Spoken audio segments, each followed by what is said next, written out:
আসসালামু আলাইকুম। সমাজ কুকিং এর ব্লগে আপনাদের স্বাগত জানাই। আশা করি সকলে ভালো আছেন। আজকে আমি খিচুড়ি রান্না করব। তার জন্য সরিষার তেল দিয়ে দিলাম। দিয়ে দিলাম এলাচ, দারুচিনি, তেজপাতা। হালকা একটু ভেজে নিয়েছি। এখন আমি কিছু পেঁয়াজ কুচি দিয়ে দিব।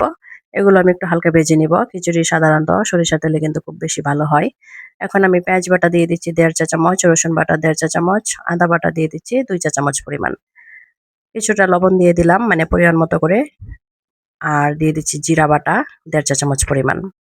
দিয়ে একসাথে ভালোভাবে আমি এটাকে একটু ভেজে নিব, তাতে করে কাঁচা গন্ধটা চলে যাবে। এখন আমি গুঁড়ো মরিচ দিয়ে দিব 1 চা চামচ পরিমাণ। খিচুড়ি খুব একটা ঝাল হবে না। দিয়ে দিচ্ছি 1 চা চামচ পরিমাণ হলুদ গুঁড়ো, মরিচ গুঁড়ো এবং ধনিয়ার গুঁড়ো। পানি দিয়ে দিলাম। দিয়ে মসলাটা সুন্দরভাবে কষিয়ে নিব। ঢাকনা দিয়ে ঢেকে দিয়েছি। মসলাটা সুন্দরভাবে কষিয়ে এসেছে। আমি আবারও চামচের সাহায্যে নেড়ে চেড়ে দিচ্ছি। এখন দিয়ে দিব হচ্ছে গরুর গোশত। এগুলো আমি একটু ছোট, ছোট সাইজ করে নিয়েছি। তাতে করে কিন্তু তাড়াতাড়ি সিদ্ধ হয়ে যাবে।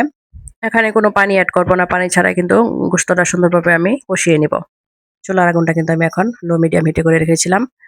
খুব ভালোভাবে একটা কষানো হয়ে এসেছে পানি ছাড়াই। আর আমি এখন নেড়েচেড়ে দিচ্ছি।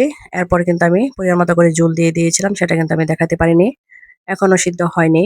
আমি কিন্তু একটু দেখার চেষ্টা করছি, গরম সেজন্য কিন্তু ধরতে পারছি না। আর কিছুক্ষণ বসিয়ে রাখবো সিদ্ধ হওয়ার জন্য। তারপর পাতিলে কিন্তু আমি আরো সরিষার তেল দিয়ে দিলাম। দিয়ে এলাচ, দারুচিনি, তেজপাতা দিয়ে একটু হালকা ভেজে নিচ্ছি। সুন্দর একটা গ্রান ছড়িয়ে আসবে। এখন আমি পেঁয়াজ কুচি দিয়ে দিলাম। দিয়ে এগুলো আমি একটু ভেজে নিব। এখন আমি আদা বাটা, পেঁয়াজ বাটা এবং রসুন বাটা দিয়ে দিব এবং পরিমাণ মতো করে লবণ দিয়ে দিয়েছি। লবণটা কিছু কম দিয়ে দিয়েছি যেহেতু আমি মাংসের মধ্যেও লবণ দিয়েছিলাম।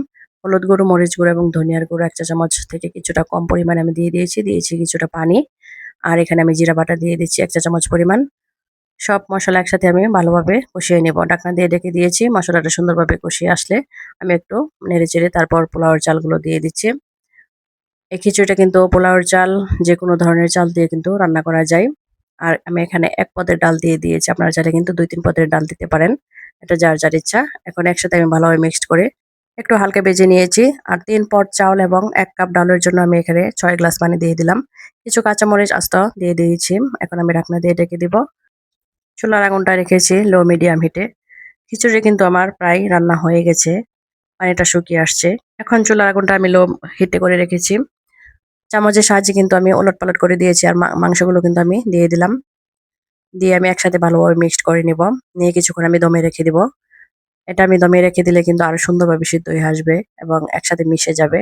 খুব সুন্দর একটা গ্রান ছড়িয়ে আসছে। আপনারা চাইলে কিন্তু এটার মধ্যে ঘি এড করতে পারেন। তো আমি ঢাকনা দিয়ে ঢেকে দিয়েছি। আবার ওলটপালট করে দিচ্ছি। খুব সুন্দরভাবে সিদ্ধ হয়ে গেল। এখন আমি নামিয়ে নিব। খিচুড়িটা কিন্তু খুবই মজা হয়েছিল। আমি দেখে নিচ্ছি সিদ্ধ হয়ে গেছে। খেতে কিন্তু অসম্ভব ভালো লেগেছিল। আপনারা চাইলে কিন্তু এভাবে ট্রাই করতে পারেন। তো সবাই ভালো থাকবেন, সুস্থ থাকবেন। Take care. আল্লাহ হাফেজ।